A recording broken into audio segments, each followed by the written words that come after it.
Harry Potter and the philosopher's stone chapter 8 गाढ़े के teacher. वो देखो, कहाँ पर? लाल वाले लड़के के पास वाला देखो, चश्मे वाला। हाँ, तुमने उसका चेहरा देखा? अरे क्या तुमने उसका निशान देखा? अगले दिन जिस पल हैरी ने अपना कमरा छोड़ा, उसी पल से आसपास कानाफूसी होने लगी थी। क्लासरूम के बाहर लाइन लगाकर खड़े बच्चे पंजों के बल उचक उचक कर उसे देखने की कोशिश करते रहे। कई तो गलियारों में बिना कारण आगे तक जाकर लौट आते थे और उसे घूरते हुए पास से गुजर जाते। हैरी की दिली ख्वाहिश थी कि वो ऐसा ना करे, क्योंकि वो क्लास का रास्ता खोजने में ही पूरा ध्यान लगाना चाहता था। हॉगवर्ट्स में 142 सीढ़ियां थी, कुछ चौड़ी और फैली हुई, कुछ सकरी हिलती हुई। कुछ सीढ़ियां शुक्रवार को कहीं और ले जाती थी, कुछ के बीच एक सीढ़ी गायब थी और बच्चों को याद रखना पड़ता था कि उसे कूद कर पार करना है। ऐसे दरवाजे भी थे जो तब तक नहीं खुलते थे जब तक आप उनसे नम्रता से निवेदन ना करें या उन्हें सही जगह पर गुदगुदी ना करें। और ऐसे दरवाजे भी थे जो दरवाजे थे ही नहीं, बल्कि ठोस दीवारें थी जो दरवाजे होने का नाटक कर रही थी। ये याद रखना मुश्किल था कि कौन सी चीज कहाँ थी, क्योंकि हर चीज इधर से उधर घूमती रहती थी।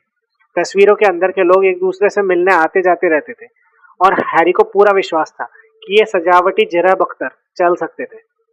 भूतों से भी कोई मदद नहीं मिलती थी। जब कोई भूत अचानक उस दरवाजे से तैरता हुआ आता था जिसे आप खोलने की कोशिश कर रहे हो, तो सदमा बहुत लगता था। लगभग सिरकटा निक हमेशा गरुड़ द्वार के नए विद्यार्थियों को खुशी खुशी सही दिशा बता देता था, परंतु अगर आपको क्लास के लिए देर हो रही हो और पीव्स रास्ते में मिल जाए, तो वो दो तालाबंद दरवाजों और एक चालाक सीढ़ी के बराबर अकेला था। वो आपके सिर पर रद्दी कागज की टोकरी उड़ेल सकता है, पैरों के नीचे से कालीन खींच सकता है, चौक के टुकड़े फेंक कर मारता है, या फिर आपके पीछे अदृश्य होकर आएगा, आपकी नाक पकड़ लेगा और फिर चिल्लाएगा, तुम्हारी नाक मेरी है। अगर पीव्स से भी बुरा कोई और हो सकता था, तो वो था चौकीदार आर्गस फिल्च। उससे हैरी और रॉन की पहली सुबह मुठभेड़ हो गई। फिल्च ने देखा कि वो एक दरवाजे को जबरदस्ती खोलकर अंदर घुसने की कोशिश कर रहे थे। दुर्भाग्य से वो दरवाजा तीसरी मंजिल के उस गलियारे में ले जाता था जहाँ जाना मना था। वो मानने को तैयार नहीं था कि वो रास्ता भटक गए थे और उसे तो पूरा विश्वास था कि वो जानबूझकर अंदर घुसने की कोशिश कर रहे हैं। वो उन्हें तहखाने में बंद करने की धमकी दे रहा था, पर वहां से गुजर रहे प्रोफेसर क्विरिल ने उन्हें बचा लिया। फिल्च के पास एक बिल्ली थी जिसका नाम था मिसेस नॉरिस, दुबली पतली और धूल के रंग की। फिल्च की तरह उसकी आंखें भी लैंप की तरह दिखती थी और बाहर को निकली हुई थी। वो अकेली गलियारों की रखवाली करती थी। अगर उसके सामने कोई नियम तोड़ा, लाइन के बाहर एक कदम भी रखा, तो फौरन वो फिल्च के पास पहुंच जाती थी, जो 2 सेकंड में ही हाँफता हुआ कहीं से भी टपक पड़ता था। फिल्च को स्कूल के खुफिया रास्तों के बारे में सबसे ज्यादा जानकारी थी, शायद वीजली भाइयों को छोड़कर, और इसलिए वो किसी भूत की तरह अचानक टपक सकता था। सभी विद्यार्थी फिल्च से नफरत करते थे और कईयों की तो दिली ख्वाहिश थी कि मिसेस नॉरिस को कसकर एक लात मार दी जाए। और फिर अगर आप कमरा खोजने में कामयाब हो भी जाएं, तो पढ़ाई का भी संकट था। हैरी को जल्दी ही पता चल गया कि जादू सीखने का मतलब सिर्फ छड़ी हिलाना और अजीब से शब्द बोलना नहीं है। उन्हें हर बुधवार को आधी रात में दूरबीन से आसमान का अध्ययन करना होता था और अलग अलग तारों के नाम और ग्रहों की गतियों को याद करना पड़ता था। सप्ताह में 3 बार वो महल के पीछे वाले ग्रीन हाउस में जड़ी बूटियों का ज्ञान विषय का अध्ययन करने जाते थे, जिसकी क्लास एक गोल मटोल नाटी जादूगरनी लेती थी जिनका नाम था प्रोफेसर स्प्राउट। यहाँ वो सीखते थे कि किस तरह विचित्र पौधों और फफूंदियों की देखरेख की जाए, और ये भी कि किस काम के लिए उनका उपयोग होता है। सबसे बोरिंग क्लास थी जादू का इतिहास। ये इकलौती क्लास थी जिसे एक भूत पढ़ाता था। प्रोफेसर बिन्स सचमुच बहुत ही बूढ़े थे। जब वो स्टाफ रूम की आग के सामने सो गए थे और अगली सुबह जागकर अपने शरीर को पीछे छोड़कर उनका भूत ही पढ़ाने चला गया। बिन्स बोलते रहते थे, लगातार बोलते रहते थे, जबकि विद्यार्थी नाम और तारीखें लिखते थे और एमरिक द ईविल और यूरिक द ऑड बॉल के नाम उल्टे पुल्टे कर देते थे। सम्मोहन के टीचर प्रोफेसर फ्लिटविक एक बौने से जादूगर थे जिन्हें अपनी डेस्क के पार देखने के लिए किताबों के ढेर पर खड़ा होना होता था। अपनी पहली क्लास की शुरुआत में उन्होंने रजिस्टर खोला और जब वो हैरी के नाम पर अटेंडेंस लेने पहुंचे, तो उनके मुंह से भी रोमांच भरी चीख निकली और वो नजरों से ओझल हो गए। प्रोफेसर मैगोनिगल सबसे अलग थी। हैरी ने सही सोचा था कि वो ऐसी टीचर थी जिनसे पंगा कभी नहीं लेना चाहिए। वो सख्त, बुद्धिमान और पहली क्लास में उन्होंने विद्यार्थियों को अच्छी तरह से समझा दिया। रूपांतरण एक मुश्किल और खतरनाक जादू होता है जो आप हॉगवर्ट्स में सीखेंगे, पर अगर मेरी क्लास में किसी ने गड़बड़ की तो वो यहाँ से गायब हो जाएगा और फिर कभी लौट कर नहीं आएगा। मैंने आपको चेतावनी दे दी है। फिर उन्होंने अपनी डेस्क को एक सुअर में बदल दिया और फिर वापस अपनी डेस्क में बदल दिया। सभी इससे प्रभावित हुए और वो भी ऐसा करने को उतावले हो रहे थे, पर जल्दी ही उन्हें पता चल गया कि काफी लंबे समय तक वो फर्नीचर को जानवरों में नहीं बदल पाएंगे। बहुत से मुश्किल नोट्स बनाने के बाद हर विद्यार्थी को माचिस की एक तीली दी गई और कहा गया कि वो उसे सुई में बदले। क्लास के अंत तक केवल हरमाइनी ग्रेंजर ही ऐसी थी जिसने अपनी माचिस की तीली का हुलिया थोड़ा बहुत बदल लिया था। प्रोफेसर मैगोनिगल ने क्लास को दिखाया कि किस तरह वो सफेद हो गई थी और उसमें नोक भी निकल आई थी। ये कहते समय उन्होंने हरमाइनी को एक दुर्लभ सी मुस्कुराहट दी। हर विद्यार्थी सचमुच जिस क्लास का इंतजार कर रहा था वो थी गुप्त कलाओं से रक्षा। पर क्विरल का लेक्चर एक तरह का मजाक ही साबित हुआ। क्लास में लहसुन की बदबू भरी थी। सब कह रहे थे कि यह उस खून चूसने वाले भूत को दूर रखने के लिए थी जिससे क्विरल रोमानिया में मिले थे और अब भी डरा करते थे कि वह भूत किसी दिन उन्हें पकड़ने को फिर आ जाएगा। क्विरल ने विद्यार्थियों को बताया कि ये पगड़ी उन्हें एक अफ्रीकी राजकुमार ने तोहफे में दी थी जब उन्होंने उसे सताने वाले एक जिन से बचाया था। पर विद्यार्थियों को उनकी कहानी पर यकीन नहीं हुआ। जब सीमस फिनिगन ने उत्सुकता से पूछा कि किस तरह क्विरल ने जिन से लड़ाई की, तो क्विरल का चेहरा लाल हो गया और वो मौसम के बारे में बात करने लगे। इसके अलावा विद्यार्थियों ने महसूस किया कि क्विरल की पगड़ी में से एक अजीब बदबू आती थी और वीजली भाइयों का दावा था कि पगड़ी में लहसुन भरे हैं ताकि क्विरल जहां भी जाए उस खून चूसने वाले पिशाच से सुरक्षित रह सके। हैरी को यह जानकर राहत मिली कि बाकी विद्यार्थियों से वो मीलों पीछे नहीं था। बहुत से बच्चे मगलू परिवारों से आए थे और उसकी तरह उन्हें भी मालूम नहीं था कि वो जादूगर और जादूगरनियां थे। सीखने को इतना कुछ था कि रॉन जैसे लोग भी उससे बहुत आगे नहीं थे। शुक्रवार हैरी और रॉन के लिए महत्वपूर्ण दिन था। नाश्ते के लिए बड़े हॉल में जाते समय वो 2 बार भी रास्ता नहीं भटके। आज हमें क्या पढ़ना है? हैरी ने अपने दली में शक्कर मिलाते समय रॉन से पूछा। नाग शक्ति के साथ जादुई काढ़े के 2 पीरियड है, रॉन ने कहा। स्नेप नाग शक्ति हाउस के इंचार्ज है। लोग कहते हैं कि वो हमेशा उन्हीं का पक्ष लेते हैं। हम अपनी आंखों से देख लेंगे कि क्या ये सच है। काश मैगोनिगल भी हमारा पक्ष लेती, हैरी ने कहा। प्रोफेसर मैगोनिगल गरुड़द्वार हाउस की प्रमुख थी, पर इसके बावजूद उन्होंने पिछले दिन उन्हें ढेर सारा होमवर्क दे दिया था। और तभी डाक आ गई। हैरी को अब तक इसकी आदत पड़ गई थी, पर पहले दिन जब लगभग 100 उल्लू नाश्ते के समय एक बड़े हॉल में अचानक घुस आए तो वो हड़बड़ा गया। ये उल्लू तब तक टेबलों के ऊपर गोल गोल घूमते रहे जब तक कि उन्हें उनके मालिक नहीं दिखे और उन्होंने चिट्ठियां और पैकेट उनकी गोद में नहीं टपका दिए। हेडविग हैरी के लिए कुछ नहीं लाई थी। वो कई बार आई जरूर थी, पर उसके कानों को कुतरकर और थोड़ा टोस्ट खाकर स्कूल के दूसरे उल्लुओं के साथ सोने के लिए उल्लू घर में चली गई थी। पर इस सुबह वो मुरब्बे और शक्कर के डिब्बे के बीच में उड़ती हुई आई और उसने हैरी की प्लेट में एक चिट्ठी डाल दी। हैरी ने इसे तत्काल फाड़कर खोला। प्रिय हैरी, इसमें लिखा था और लिखावट बहुत बुरी थी। हम जानते हैं कि शुक्रवार को तुम्हारी आधी छुट्टी रहती है। क्या तुम 3 बजे के करीब हमारे यहाँ आकर हमारे साथ एक कप चाय पियोगे? हम जानना चाहते हैं कि तुम्हारा पहला हफ्ता कैसा रहा। हेडविग के साथ जवाब भिजवा देना। हैग्रिड। हैरी ने रॉन से कलम उधार ली और उसी चिट्ठी के पीछे लिख दिया, हाँ क्यों नहीं, जरूर मिलते हैं। और फिर उसने हेडविग को चिट्ठी के साथ रवाना कर दिया। हैरी की किस्मत अच्छी थी कि वो हैग्रिड के साथ चाय पीने के लिए उत्सुक था, क्योंकि जादुई काढ़े की क्लास उसके लिए अब तक की सबसे बुरी घटना साबित हुई। सत्र की शुरुआती दावत में हैरी ने सोचा था कि प्रोफेसर स्नेप शायद उसे थोड़ा नापसंद करते थे। जादुई काढ़े के पहले पीरियड के बाद ही वो जान गया कि वो बिल्कुल गलत था। स्नेप हैरी को नापसंद नहीं करते थे, स्नेप उससे नफरत करते थे। जादुई काढ़े की क्लास एक तहखाने में लगती थी। मुख्य महल की तुलना में यहाँ ठंडक थी। दीवारों में हर तरफ कांच के जार और उसमें मरे हुए जानवर अचार की तरह तैरते न होते तो भी ये जगह बहुत डरावनी थी। फ्लिटविक की तरह स्नेप ने भी रजिस्टर निकालकर क्लास लेना शुरू किया और फ्लिटविक की तरफ वो भी हैरी के नाम पर आकर ठहर गए। अरे हाँ, उन्होंने धीरे से कहा, हैरी पॉटर हमारा नया हीरो। ड्रेको मैल्फॉय और उसके दोस्त क्रैब और गोयल मुंह पर हाथ रखकर हंसने लगे। सबके नाम पुकारने के बाद स्नेप ने क्लास की तरफ देखा। उनकी आंखें हैग्रिड की आंखों की तरह काली थी, पर उनमें हैग्रिड जैसी कोमलता नहीं थी। उनकी आंखें ठंडी और भावहीन थी और उन्हें देखकर आपको अंधेरी सुरंगों की याद आ सकती थी। आप यहाँ पर जादुई काढ़े बनाने का सूक्ष्म विज्ञान और सटीक कला सीखने के लिए आए हैं, उन्होंने बोलना शुरू किया। उनकी आवाज कानाफूसी से ज्यादा ऊंची नहीं थी, पर सब विद्यार्थियों को हर शब्द साफ सुनाई दे रहा था।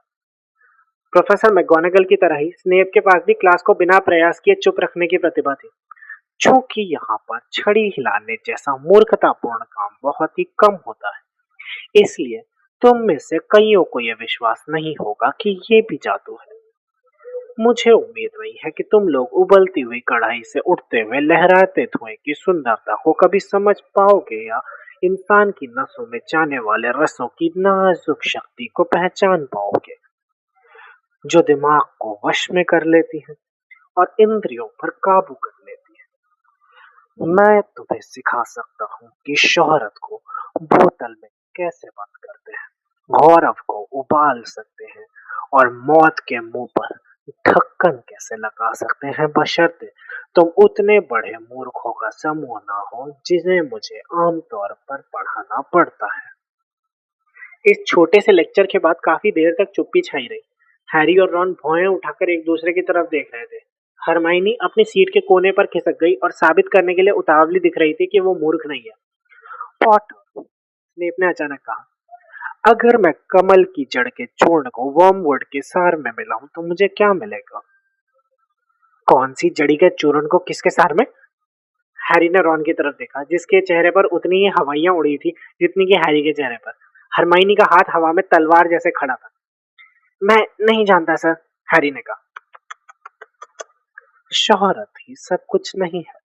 उन्होंने हरमाइनी के हाथ को अनदेखा कर दिया।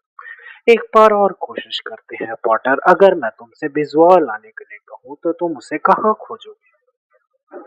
हरमाइनी ने अपने हाथ को उतना ऊंचा उठाया जितना वो अपनी सीट से उठे बिना उठा सकती थी, पर हैरी को इस बात का रत्ती भर अंदाजा नहीं था कि बिजवार किस बला का नाम है।